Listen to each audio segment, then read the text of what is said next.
Hey, what's going on YouTube? Welcome to another Season 8 League of Legends Champion Guide. Today, I'll be covering mid lane Aurelion Sol, the Starforger. Boop. Boop. Boop. Now, before we get into the guide, if you guys have not yet, please head over to my Twitch and hit me with a follow because I will start streaming a lot more often now that I've finished a couple things. I'm looking at 10 a.m. Eastern every single day. I'm not too sure about this yet, but that is what I'm thinking about. The link, of course, is down in the video description. But with that covered, let's hop right into this guide by looking at Aurelion Sol's pros. So first, Aurelion Sol is an amazing roamer. He gets all sorts of nice mobility from his E ability, and he can even hop through walls, which makes him roam to the top and bot lane really quickly. He's got some pretty high consistent damage per second, and also some pretty strong crowd controls, which comes from his Q and his ultimate. When he does combine all of his abilities together, he's also got a surprising amount of burst damage. Then finally, for the last pro, you are a frigging space dragon, which is a pretty cool thing in League of Legends. Now, although you are a fairly strong champion, you do have your fair share of cons. First, Aurelion Sol is not the easiest champion out there, and he does have a rather high learning curve. It will take you some time to use your abilities effectively, but once mastered, he is a very strong champion.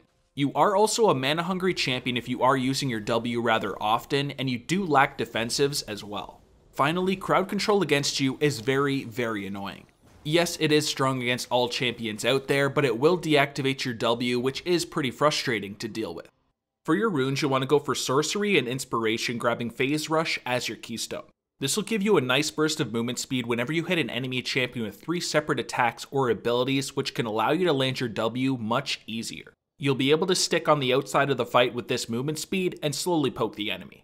You'll then want to go for Nullifying Orb so you gain a magic damage shield whenever you're taken low by magic damage, and then pick up Celerity for some extra movement speed and some ability power based on your movement speed as well. Then, since you will be spending a lot of time roaming around the map as an Aurelion Sol, you want to pick up Water Walking for some extra movement speed whenever you are in that river. Now, as for the inspiration side, I first pick up the Dematerializer so you can quickly bring down 6 enemy minions.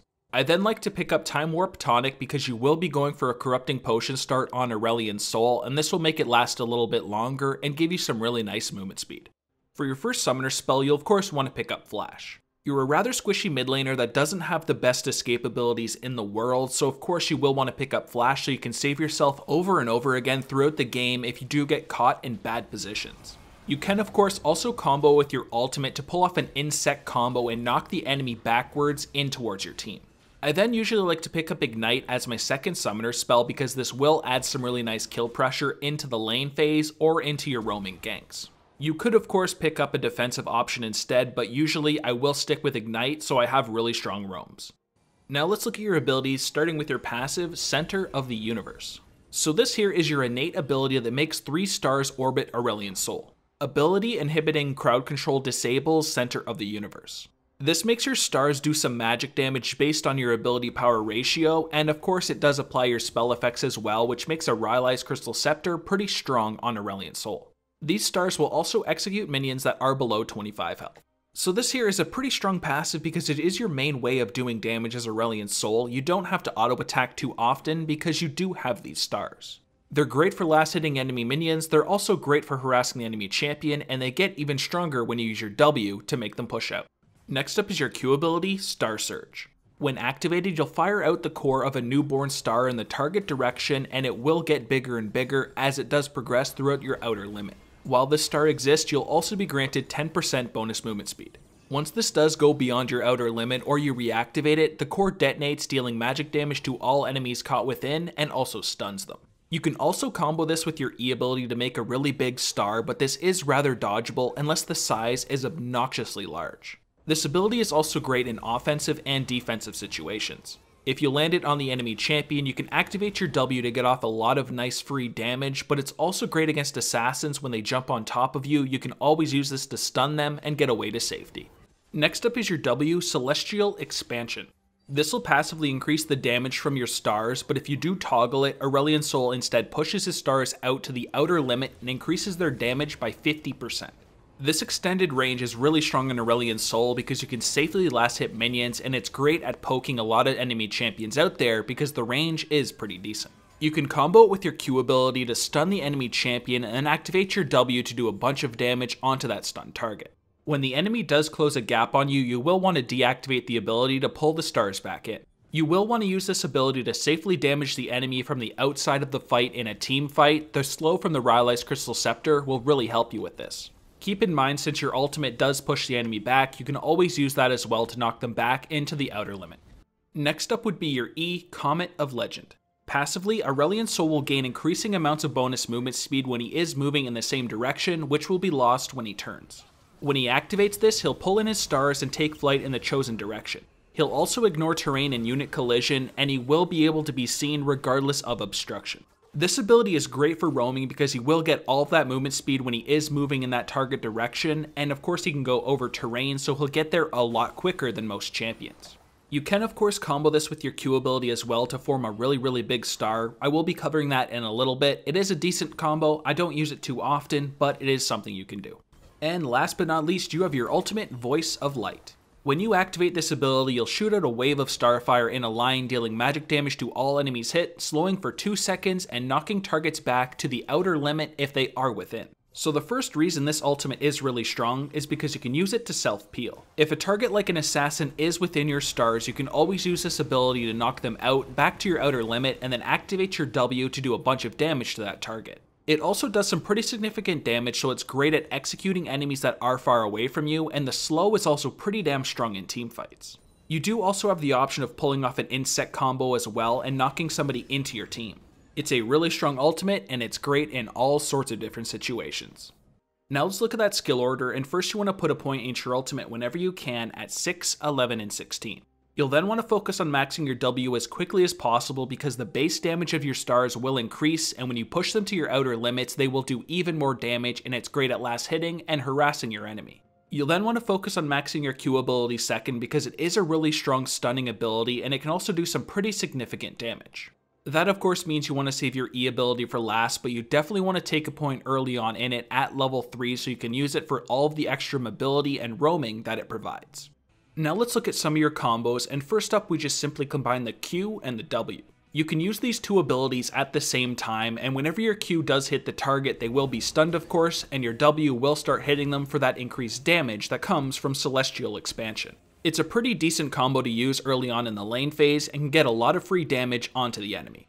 Next you have your all-in combo, which is your Q, W, and ultimate. Just like in the previous combo, you want to use your Q and W at the exact same time, and whenever your Q is about to land, you want to also combo with your ultimate to get off a lot of burst damage. This allows Aurelion's soul to get off as much burst damage as possible in one swift motion and can do a surprising amount of burst damage. For the next combo, we've got the Flash Alt Insec. This is where you'll start casting your ultimate backwards but flash behind the enemy beforehand, and you'll knock them towards your team. If you're way ahead of your team and they're trying to catch up, you can always do this combo to knock a squishy target into your team so they can easily follow up and get your team a nice advantage in the upcoming team fight. And last but not least, you've got your Mega Star Surge. In this combo, you want to combine your Q and your E ability to get a really large Star Surge into an enemy. The star can get a lot larger than it is in this clip if you use it from a really long distance, but it is a pretty decent way to engage into the enemy because this Q is going to be pretty hard to dodge when it is massive. During the lane phase, farming is going to be the first thing that is pretty important. You want to focus on getting as many last hits as possible with your auto attacks and your passive stars, and you can always use your Celestial Expansion to do it from a really safe distance and increase that damage. Trading is then going to be a pretty important part of your lane phase as well. You want to try to harass the enemy with your Celestial Expansion when you focus on farming. Try to land a Star Surge while laning so you can get in some free damage while that enemy is stunned. Now after you have shoved the lane, you can always look for roams as well. You will get a lot of movement speed because of your Comet of Legend, so you can always use that ability to get to either the top lane or the bottom lane really quickly and gank the targets. Teamfighting on Aurelion's soul is mostly about keeping a safe distance from the enemy while poking them with the consistent damage from your Celestial Expansion. If an enemy does get on top of you, you can always consider stunning them with your Star Surge or pushing them away with your Voice of Light. You can also use your Star Surge and your Voice of Light offensively to do some pretty considerable amount of burst damage and destroy a squishy target. Keep in mind you always can do combo 4 for engaging into a team fight as well with a massive Star Surge to stun a lot of targets and give your team a really nice advantage. Now I'm going to cover some hard matchups, and first up is Fizz. Fizz is going to be a really annoying matchup because he can easily get within your stars and do some pretty significant damage while you can't really do too much. All you can really do when you're against a Fizz is focus on dodging his ultimate as much as you can, and if he does get on top of you, try to push him off you with your ultimate or stun him off you with your Q. For the next hard matchup, we've got Kassadin. He's just like Fizz in the fact that he can close a gap on you really easily when he does have his ultimate and do a lot of damage to you while you can pretty much do nothing. I'd say Kassadin's even a little harder than Fizz because even if you do push him off you with your ultimate, he has a really low cooldown ultimate and he can just jump back on you again. You'll therefore want to try to get a lead on him before he is level 6 and save your cooldowns as defensives. And next up we've got Katarina. Yet again another high damage champion with some pretty good mobility. When a Katarina is level 6, if she jumps on top of you and activates her ultimate, she's going to have a ton of kill pressure on you, so you'll need to hold onto your Q as a way to stop her channeled ultimate. Other than that, you'll want to focus on trying to get a lead early on in the game because of course she is a melee champion. And last but not least, we've got Vladimir. Against Vladimir, all you have to really try and do is abuse him early on before he becomes a strong champion and try to bait out his pool ability before you go for your Q or your ultimate because you can easily use his pool to dodge your other abilities. As long as you can use your abilities after his pool, you will have some pretty good kill pressure on him, but if he is able to hold onto his pool, you will have a pretty hard time. Alright, now let's finish this off with the item build, which starts with a corrupting potion and a warding totem.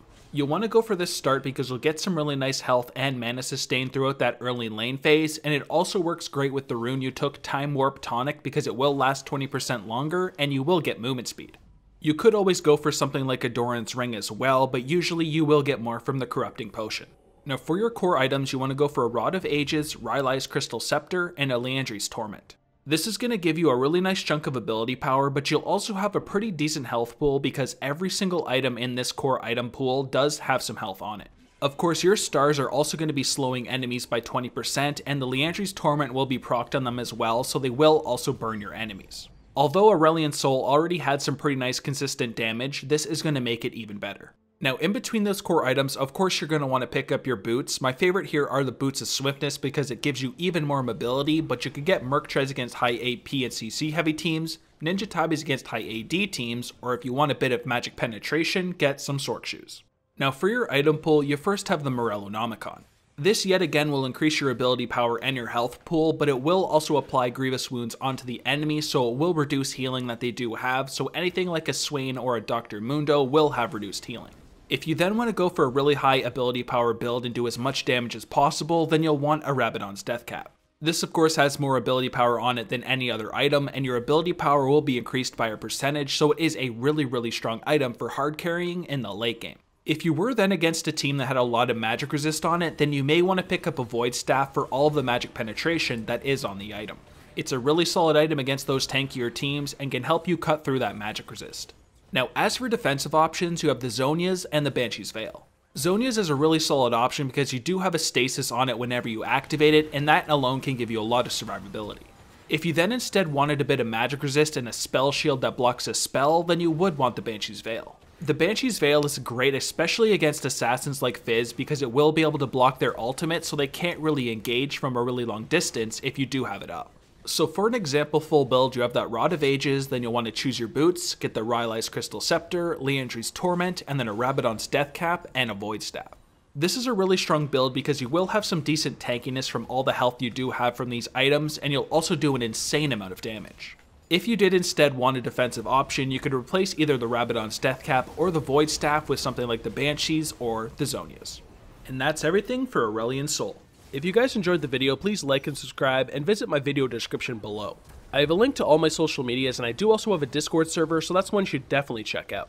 But other than that, thank you guys a ton for watching. I really do appreciate it, so take it easy, have a good day, and peace.